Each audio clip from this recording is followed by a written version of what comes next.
সম্মানিত chairman, member panchayat, 28টি বাগানের member panchayat secretary, আর আমার চা শ্রমিক মা বোনদেরকে সবাইকে আমাকে শ্রেণী মতন আদাব ও নমস্কার। আমরা এখানে বক্তব্য দিতে আসিনি, আমরা এসেছি আমাদের প্রাণপ্রিয় নেতা এস.এম. ফয়সাল সাহেবের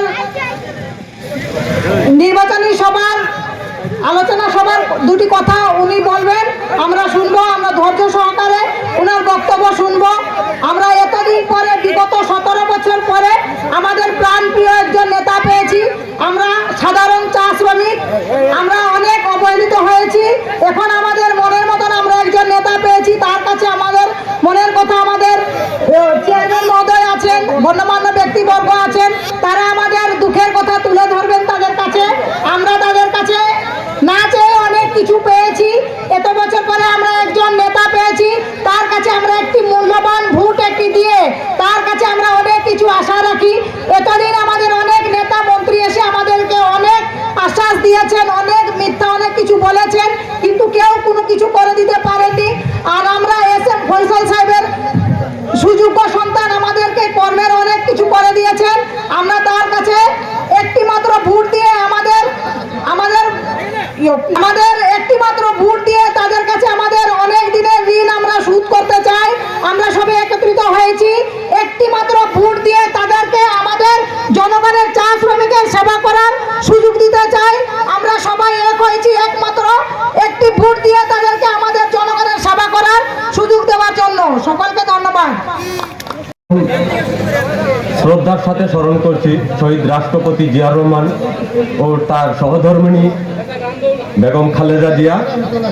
তার আত্মার মাগফিরাত কামনা করছি ও মহান আল্লাহ তাআলার কাছে তাদের ভেস্ত নসিব করছি। সবাইকে ও আমার 6 নং শাহজাহানপুর ইউনিয়নের বারবার নির্বাচিত ও সিলেট আইসিটিতে নির্বাচিত জনাব পারভেজ হোসেন চৌধুরীকে আমার সালাম। আমি এই বলে আমাদের চা শ্রমিক ভাই ও বোনেরা, আমরা বারবার এই 54 বছর অনেক ভুল করেছি, আমরা সেই ভুল এবার শুধরাতে চাই।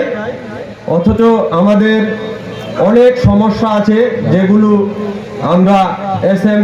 ফয়সাল সাহেবের কাছ থেকে এই 5 বছরে 54 বছরে যা আমরা পাইনি, তা এবার তাকে বিপুল ভোটে নির্বাচিত করে আশা করব যে তিনি এই 54 বছরের আমাদের আশা আকাঙ্ক্ষা যে স্বপ্ন ছিল তা সে 5 বছরে পূরণ করবে। কিন্তু সেটা আমাদের একমাত্র ধানের শীষ ভোট দিয়ে যদি আমরা জয়যুক্ত করতে পারি।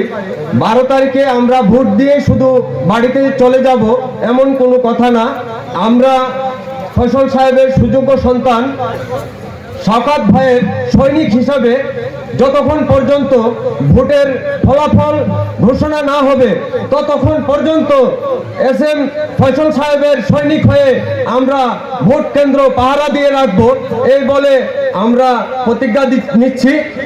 আসলে আমি কি বলবো, আপনারা তো জানেন দীর্ঘ অনেকটা বছর ধরে আমাদের এস.এম. ফয়সাল ভাই নির্বাচন করে আসছে, কিন্তু আমরা ওনাকে জয়যুক্ত করতে পারিনি। এইটা আমাদের ব্যর্থতা। আমি মনে করি এবার আমাদের একটি সুবর্ণ সুযোগ এসেছে। আমরা যা সব কিছু ফেলে দিয়ে নির্বিশেষে আমরা এইবার ফয়সাল ভাইকে যেন ধানের শীষে জয়যুক্ত করতে পারি, এই আশা আকাঙ্ক্ষা রেখে আমি আমার সংক্ষিপ্ত বক্তব্য এখানে শেষ করছি। ধন্যবাদ সবাইকে। বাংলাদেশ জিন্দাবাদ।